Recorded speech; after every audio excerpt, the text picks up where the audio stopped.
toutes et à tous, c'est Jérémy de la SketchUp Academy. Aujourd'hui, en me baladant sur les réseaux sociaux, donc principalement Facebook et autres, réseaux sociaux spécial SketchUp, j'ai vu une question de Fab qui demandait comment, avec les composants dynamiques, configurer le one-click pour déplacer un composant. Dans son cas précis, il avait une fenêtre coulissante qui passait de la position A à 100 cm à la position B 150 cm. Alors Fab, aujourd'hui je vais je vais te répondre, je vais t'aider un petit peu en faisant une baie vitrée. Je ne vais pas prendre forcément tes dimensions, je vais prendre des dimensions un peu complexes, comme ça si jamais tu essaies de refaire la même chose, tu sauras pourquoi il faut faire ça et pas juste bêtement copier-coller. D'accord? Comme ça tu seras tranquille et tu vas mieux comprendre le principe. Voilà, alors donc pour ceux qui ne connaissent pas, le composant dynamique c'est une des options qui est fournie dans la version SketchUp. Alors jusqu'à dernièrement c'était uniquement dans la version Pro, maintenant comme il n'y a que de toute façon une version Pro, la question ne se pose plus. Le composant dynamique est très très pratique quand on sait le maîtriser. Par exemple si vous utilisez les extensions Click Cuisine ou Click Window, la personne qui a créé ces extensions, il a créé principalement des composants. C'est assez poussé au niveau des composants, au point que vous pouvez tout changer dedans. Un composant dynamique peut coulisser, peut se faire une rotation, par exemple vous pouvez ouvrir et fermer une porte avec un système de rotation, vous pouvez la faire coulisser, vous pouvez prendre par exemple, je crois qu'il y a des, si je prends par exemple ici, je crois que dans les composants, vous avez toute une série de composants dynamiques assez basiques. Voilà, formation sur les composants dynamiques. Vous avez toute une série de composants dynamiques de base qui vous permettent de faire des choses. Alors celle que j'aime bien, c'est la clôture par exemple. Voilà, je prends la clôture, je prends l'outil échelle, et vous avez vu que certaines poignées, d'habitude on a plein de poignées partout, ici vous n'avez qu'une série, et en fait quand vous tirez dessus, vous n'avez qu'une direction, et la particularité c'est que quand vous lâchez le clic, toute la clôture se remet à l'échelle, et en plus elle calcule le nombre de plaques à avoir, etc. Voilà, c'est assez pratique, c'est même magique comme truc, donc une fois que vous maîtrisez un peu les composants dynamiques, alors il faut en faire, il faut en faire régulièrement pour ne pas perdre la main. Donc moi je perds souvent la main parce que j'ai pas trop l'occasion ni le temps de faire des composants dynamiques. C'est pour ça que je me fais plaisir à répondre à Fab, c'est pour garder justement cette main. Voilà. Donc il y en a toute une série, je ne vais pas rentrer dans le détail de tous les outils parce qu'il y a vraiment beaucoup de choses à faire. Je vais simplement me contenter de faire coulisser une baie vitrée avec un simple clic. Alors, pour faire un composant dynamique, il faut déjà commencer par dessiner tout l'objet. Et il faut être bien rigoureux. Je ne parle pas de calque. Je parle principalement d'une organisation structurée, donc grâce à la fenêtre structure, ça va être très clair de voir ce qu'on veut faire, et surtout de bien nommer vos objets. Ne vous amusez pas à me donner des noms comme groupe 1, groupe 2, groupe 3, ou composant 1, 2, 3, ainsi de suite. Prenez le temps, et ça j'insiste, même si vous ne faites pas de composants dynamiques, à vous organiser et à renommer vos éléments. C'est d'ailleurs bien plus important de faire des groupes très propres, des composants très propres avec des sous-classes, enfin des sous-groupes, des sous-composants, avec des noms bien propres, plutôt que de créer des calques et de mettre vos objets dedans comme ça de base. Les calques sont bien sûr très importants, très utiles, mais c'est du luxe, d'accord? C'est un petit peu, c'est comme des catégories. Vous rangez vos objets bien propres, bien rangés, bien nickel, pardon, bien modélisés, dans des calques par la suite, d'accord? Très très important. Donc voilà, après tous ces petits laïus, je vais partir sur une baie vitrée. Alors une baie vitrée qui fait 160 par 210. Donc je dessine ma forme, alors j'aime bien dessiner vue de face, pour ça donc j'ai utilisé les flèches du clavier, gauche pour le vert, droite pour le rouge ou bleu, haut pour le bleu. Donc dans mon cas c'est plutôt sur le plan vert, tac. Alors plan vert simplement parce que certains me diraient, mais le plan vert ça serait plutôt aligné sur l'axe vert, non. Le plan vert c'est celui qui est traversé par l'axe vert. Je fais un clic, je regarde mes cotes en bas, je dois faire donc d'abord la 160 par la 210, point virgule 210, tac, entrée. Je fais un petit décalage de l'intérieur, on va dire 5. Alors, très important, Fab, de bien retenir la dimension de ton cadre. Parce que comme on va faire un composant tout à l'heure de tout l'ensemble, des cadres, des coulissants, des dormants, etc., son point de base, ça va être justement, à moins que tu le modifies, ça va être la base de ce rectangle. Donc, ton coulissant, il démarre pas à 0, mais à 5, très important. 5 entrées. C'est ce qui m'était arrivé au début, je ne comprends pas pourquoi ce truc ne veut pas absolument pas coulisser comme il faut. Parce que je pense que tu as peut-être déjà réussi à faire le one click, mais avec des trucs qui déconnent un petit peu. 10 cm d'épaisseur, 1, 2, 3, clic droit, créer un groupe. Donc ça c'est la magie. Quand vous faites quelque chose, dès que vous pouvez le nommer ou que vous voulez passer à autre chose, même s'il faudra le modifier par la suite, vous en faites un groupe. On le répète jamais assez. Donc le groupe P8, ici je vais le nommer directement dans Info Entité. J'aurais pu aussi faire clic droit dessus, là sur structure, et modifier le nom. Moi je préfère aller directement ici dans Instance, et dans Instance ça veut dire il s'agit de mon dormant. Éventuellement, s'il y a plusieurs éléments à votre dormant, à ce moment-là, dormant, ça devient le composant qui contient des groupes. Donc des groupes, alors composant groupe, hein, ça peut être le dormant groupe ou le dormant composant qui contient des sous-groupes. Montant, jointure, voilà, il y a plein de choses différentes, étanchéité, je sais pas, plein d'objets différents qui permettent de faire la chose. Voilà, dormant, je clique dans le vide et mon dormant, ça s'appelle dormant. Un deuxième rectangle de la moitié qui va faire mon premier coulissant. Tac, un petit décalé de 25 mm, 25 mm. Donc ça aussi c'est une possibilité si vous n'avez pas envie de faire 2,5 parce que la virgule n'est pas toujours facile à trouver ou facile à utiliser. J'aime bien faire 25 mm pour millimètre. Très pratique. Attention si vous êtes sur Mac de bien maintenir la touche Shift enfoncée quand vous écrivez mm parce que comme vous êtes sur Mac vous avez souvent pas de clavier numérique. Et donc ça peut devenir vite compliqué d'écrire des lettres en même temps que vous écrivez des chiffres, puisque les lettres sont des raccourcis clavier pour des commandes. J'enlève ma vitre, je fais un petit pouce étiré de, on va dire, 4. Tac. 1, 2, 3, clic droit, créer un groupe que j'appelle cadre, puisqu'il va y avoir le vitrage. Cadre, vitrage égale coulissant. Ok, je clique dans le vide, mon cadre est fait. Je viens refaire mon rectangle, alors je peux directement l'attraper et le mettre au milieu, tourner la caméra pour aller accrocher le milieu de l'autre côté. Tac. Voilà ma vitre. Ce n'est pas une vitre, c'est juste des faces avec des arêtes. Donc pour en faire une vitre, je préfère faire un double clic, clic droit, créer un groupe. Je donne même pas d'épaisseur parce que l'idée c'est pas de faire d'épaisseur, je suis pas vitrier. Je vais juste faire un système où je vois un vitrage. Une fois que j'ai fait mon vitrage, je vais tout de suite, pourquoi pas, prendre le pot de peinture, raccourci B comme beau de peinture. Et je vais cliquer sur vert translucide bleu pour bien voir que je fais un vitrage. Gros avantage quand on fait ça, c'est que comme il s'agit ici d'une matière sans texture, alors je fais la différence, une matière sans texture c'est purement et simplement une couleur avec une opacité, soit de 100%, soit moyenne, donc ici finalement l'opacité est moyenne puisqu'on voit à travers, et elle n'a pas ce qu'on appelle de texture, c'est-à-dire qu'elle n'a pas de motif, comme ici on voit des motifs de blocs carrés, ici des motifs de, comme il dit, du vert gaufré, voilà, du vert fumé, etc. Plein de choses. Et c'est une couleur simplement bleue translucide, d'accord? Une matière toute simple. Quand c'est imagine une matière toute simple comme celle-là, c'est très pratique de peindre simplement le groupe plutôt que d'aller rentrer à l'intérieur et de peindre les surfaces les unes après les autres. L'intérêt des surfaces les unes après les autres, principalement, ça va être de pouvoir ce qu'on appelle jouer avec le mapping ou l'UV mapping et de cadrer par exemple un carrelage, pouvoir cadrer le carrelage au bon endroit avec, en lien avec la plainte, etc., etc. Dans le cas où on a juste besoin de balancer une couleur, un métal, du verre ou n'importe quoi, boum, on pose dessus tout simplement sur l'objet. C'est beaucoup plus pratique pour les gens qui vont devoir, après vous, récupérer votre composant et éventuellement changer le verre par autre chose.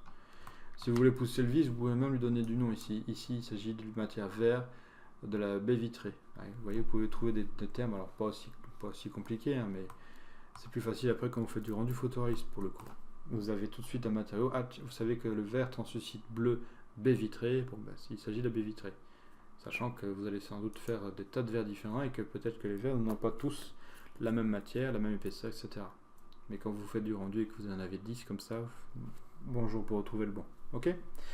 On continue notre baie vitrée, on va simplement faire une copie, mais avant ça, je vais la déplacer légèrement vers l'intérieur. Ah, j'ai oublié un petit truc détail. À force de causer, j'en oublie la moitié. Mon cadre plus mon vitrage, clic droit, créer un groupe, ou pourquoi pas un composant coulissant. Moi je vais en faire simplement un groupe que je vais appeler coulissant. Alors pourquoi j'en fais un groupe plutôt qu'un composant? Fabien, simplement, Fabien, j'imagine que c'est Fabien, vu que le diminutif c'est Fab, après je me trompe peut-être. J'en fais un groupe parce que comme ça me permettra de donner des valeurs différentes entre celui-ci et le deuxième coulissant, d'accord? Si j'avais fait un composant à celui-ci, que je lui donne des valeurs avec les composants dynamiques, les deux auraient les composants. Et peut-être que le deuxième, je ne veux pas le faire vivre de la même manière, ou je veux peut-être même pas simplement l'ouvrir, donc c'est important de faire la différence. Pensez aussi à donner des noms. Alors coulissant gauche pour le moment, bien sûr quand je vais le copier, il y aura deux coulissants gauche. Tac, tac. Je sélectionne les deux, je déplace d'1 cm vers l'intérieur pour le côté un petit peu sympa. Et celui-ci, je peux l'appeler coulissant gauche, mais coulissant droit. Voilà. Une fois que c'est fait, on a nos deux coulissants, on a notre dormant. Et bien je vais prendre les trois et je vais faire ce qu'on appelle un composant, triple clic. Alors, vous avez vu que là, j'ai pas fait triple clic ou j'ai pas sélectionné ici, j'ai directement sélectionné dans ma structure, bien plus pratique, créer un composant, et le composant, je vais l'appeler tout simplement baie vitrée 210 par 160, toujours la hauteur en première partie, et je crée. D'accord. Donc si je rentre dedans, dans le composant, ça c'est le premier point, fois bien très important du composant dynamique, c'est de vérifier dans le premier composant, donc la baie vitrée, où se situe mon axe rouge vert bleu. Très important, et se situe ici. D'accord. Une fois que c'est fait, je vais donc rentrer dans mon objet. Même pas besoin d'entrer, je vais aller utiliser directement les composants dynamiques. Alors, les composants dynamiques, il y a trois méthodes différentes, deux méthodes pour les afficher. Soit je fais un clic droit et ici j'ai plein d'informations, options, attributs et normalement il y a le clic quand c'est cliquable. Voilà. Ou alors simplement faire un clic droit sur le menu ici et aller dans composants dynamiques. C'est la version que je préfère. Là j'ai le one click, enfin j'ai la main qui va permettre d'interagir avec les éléments one click. Ensuite j'ai les options. Ça c'est au cas où vous avez décidé d'avoir des options, par exemple, je sais pas, un objet qui peut changer de couleur, un objet qui peut changer de dimension bien précis. Vous pouvez, en ouvrant ce truc-là, avoir un descriptif complet de votre baie vitrée avec en dessous des informations dessus. Comme par exemple, quelle dimension vous voulez, quelle couleur vous voulez, quel type, une poignée différente, un cadre différent, etc. C'est là-dedans que vous allez trouver ça. Mais pour afficher des choses là-dedans, il faut passer par la partie attributs. La partie attributs, ça peut devenir très très angoissant au début. Mais après, quand on commence à se gérer et quand on maîtrise un petit peu la machine, tout se passe bien. Je fais un simple clic et voilà ma baie vitrée 210 par 160 avec coulissant gauche, coulissant droit, dormant. Ok, jusque là rien d'extraordinaire. Une fois que je suis là-dedans, donc je pourrais mettre des informations dans la baie vitrée pour que dans ma partie ici, options, je vois des informations. Ce n'est pas obligatoire. On va surtout passer à la partie coulissante. La partie coulissante, je vais par exemple dire que moi je veux que la droite puisse s'ouvrir, se fermer, etc. Plus pratique. D'accord. Ou la gauche. Allez, droite. La droite, nous voilà ici dedans, coulissant droit. Donc première chose que je vais faire, c'est lui donner des attributs. Donc je vais en ajouter un, je vais lui ajouter sa position. Sa position en X. Donc la position X, si tu sais pas trop laquelle c'est, tu regardes, tu vas voir que les couleurs changent là en haut dans le petit cube. Tu vois, il y a un petit cube ici qui change avec le truc. Donc il faut bien te rappeler. Non pas forcément l'axe rouge vert ici, mais l'axe rouge à l'intérieur de ton composant. D'accord. Rouge, vert ou bleu. Nous c'est rouge. On sait qu'on peut ressortir. Je peux reprendre mon coulissant droit et lui dire donc en X. En X, il me dit qu'il est à 80 cm. Alors c'est là où sans doute ça peut coincer. Fab, quand tu démarres, si tu me dis attends, c'est pas 80, ça doit être, je veux le mettre à 0, et il s'ouvre de 0, il se glisse de 80 cm, dans ton cas de 100 à 150. Il dit, en fait il est à 80 parce qu'il détecte, comme je te disais, l'axe rouge du composant. Donc à l'intérieur, le point démarre ici, donc c'est le même à l'intérieur, il est là. Donc de là au début de ton objet, il y a 80. Très pratique, et attention, il faut s'en souvenir, c'est très important. Ta position est à 80. À partir d'ici, je vais lui dire, moi ça serait bien que je puisse me faire maintenant un one click. Donc le one click, c'est ici, one click. Le one click, je vais lui dire, moi je veux qu'en faisant un clic, il fasse une animation. Donc l'animation, je pourrais l'écrire quand je connais la commande, mais si je ne connais pas la commande, je peux retrouver, enfin la fonction en quelque sorte, je peux la retrouver dans l'onglet fonction ici. Et il y en a une belle quantité. Donc je ne vais pas tout passer en revue, je vais simplement aller dans la fonction anime. Alors il y en a plusieurs, mais elles fonctionnent toutes à peu près à la même vitesse, si ce n'est custom qui permettent de choisir en fait. Elle va s'ouvrir vite au début, vite à la fin, ou tu vois, ou elle va le faire en un temps particulier. Donc celle-ci, je ne vais pas y toucher, je vais surtout utiliser animate. Après, il y a la version fast pour aller très vite et la version slow pour ralentir, bien entendu. Donc nous, on prend juste animate et je fais insérer. Et là, il me donne tout. Alors, très important de garder animate en majuscule. Ensuite, vous avez des croches, d'une parenthèse. Toujours important de bien garder toute la ponctuation. Et ici, j'ai attribut. Alors, la première chose que je vais faire, je sélectionne l'attribut, je clique sur le X. Comme ça, tout de suite, tu as l'attribut X. Donc, c'est là que ça devient intéressant. Si ça doit réagir par rapport à un attribut d'un autre point, c'est très intéressant d'aller cliquer, tiens, je veux aller, moi, mon point, ce n'est plus le X d'ici, c'est le X d'une autre partie. Et ensuite, d'ici, j'ai état 1. L'état 1, c'est une dimension. Moi, l'état 1, c'est c'est ouverte. Par exemple, quand je vais cliquer dessus, ça va l'ouvrir. Quand, par exemple, ou si tu veux, je la laisse fermer, ou je l'ouvre de moitié. Donc de moitié, globalement on a 160, nous on veut pouvoir la faire coulisser, donc de moitié, n'oublie pas elle est à 80, la moitié c'est à 40. Donc je l'ouvre de 40 cm. D'accord? Alors si je veux vraiment mesurer 40, il faudrait que je prenne aussi 5 cm. Donc ça serait pas tout à fait 40, mais plutôt 35. Puisqu'il faut compter qu'il y a 5 cm de cadre, plus la moitié. D'accord? Bref, tu verras ça tout à l'heure, tu t'amuseras tout amuser. Moi je fais juste la moitié globalement comme ça, je sais qu'elle va se déplacer de 40. Ensuite ici, je veux qu'elle s'ouvre complètement. Alors pour s'ouvrir complètement, je la veux à 5. Pourquoi 5 et pas 0? Simplement parce que je veux qu'elle se déplace jusqu'à 5 cm du bord. D'accord? Donc la première, elle va se déplacer de 40 depuis 0. Donc imaginons que 40 ce soit ici, elle va se déplacer à 40. Si je fais 5, elle va se déplacer maintenant à 5. Puis une troisième position, je veux que...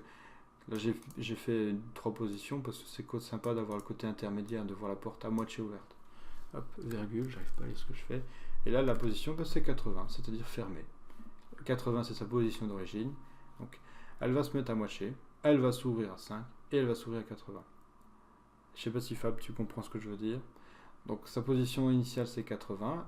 La première chose qu'elle va faire quand elle va cliquer, elle va se dire de 80 je passe. Donc en gros ici ça va changer, ça va passer à 40. Elle saura qu'elle était à 80 ici, elle va passer à quelque part ici à 40, puis à 5, puis à 80. 40, 5, 80 et ainsi de suite, autant de fois qu'il faudra pour cliquer. Quand tu es d'accord avec ça, tu fais entrer. Très important de toujours faire entrer à la fin de votre commande pour la valider. D'accord? Une fois que c'est fait, je peux cliquer sur ma petite main qui est ici et passer ma souris là. Vous voyez que là elle est rouge et ici elle est normale. Et je peux donc cliquer 40, 5 et elle vise bien 80. 40, 5, 80. Ok, et je peux faire comme ça toute une série, les uns derrière les autres, pour lui donner plusieurs informations. Tant qu'il y a des chiffres, vous pouvez en faire 10, 20, 30. Elle va tous les faire avant de revenir à sa position normale. D'accord? Donc si par exemple ici je ne veux pas que ce soit 80 tout de suite, je peux lui dire, moi je voudrais que tu sois maintenant à 65. Voilà, point virgule. Je valide avec entrée. 40, 5, 65, 80. Ok? Donc une fois que c'est fait, tu peux récupérer ton objet et tu peux recommencer plus loin. Donc c'est important. 40, 5. Non, si tu vises mal, tac, tu peux tourner. 65, 80. Et si tu prends l'outil et que tu la déplaces, que tu la fais pivoter, pas de problème puisque l'X rouge à l'intérieur est toujours au même endroit. Tu vois, si je rentre dedans, l'X rouge est toujours comme ça. Je recommence et je peux m'amuser autant de fois qu'il faudra. Okay. Si j'avais fait un composant de ce coulissant et que je l'avais copié, les informations que j'aurais données ici sont identiques sur l'autre. D'accord? Il aurait peut-être un peu bugué parce que justement sa position n'est pas tout à fait la même. Il se serait mis à 40, donc d'ici il aurait ouvert, alors pour le coup ça serait bien fonctionné, mais il aurait ouvert le cadre ici à 50, ensuite à 40 pardon, ensuite j'aurais dit 5, 5 il serait revenu à sa position d'origine, puis il aurait fait 65 et finalement il aurait fait 80 ouvert en entier. C'est pour ça que c'est des fois un petit peu perturbant de faire des composants dans des composants. À toi de maîtriser ce sujet si tu as besoin. Moi je préfère faire un composant qui contient des groupes, et éventuellement un sous-composant qui contient d'autres groupes qui sont animés entre eux. Ok? Voilà, je crois que j'ai répondu à ta question, j'espère que ça t'a plu, j'espère que ça n'a pas été trop long. Je te souhaite maintenant de t'amuser dans les composants dynamiques et de nous montrer tes œuvres sur les réseaux, et puis de ne pas hésiter à liker aussi la page SketchUp Academy et la page YouTube SketchUp Academy. Voilà, à bientôt.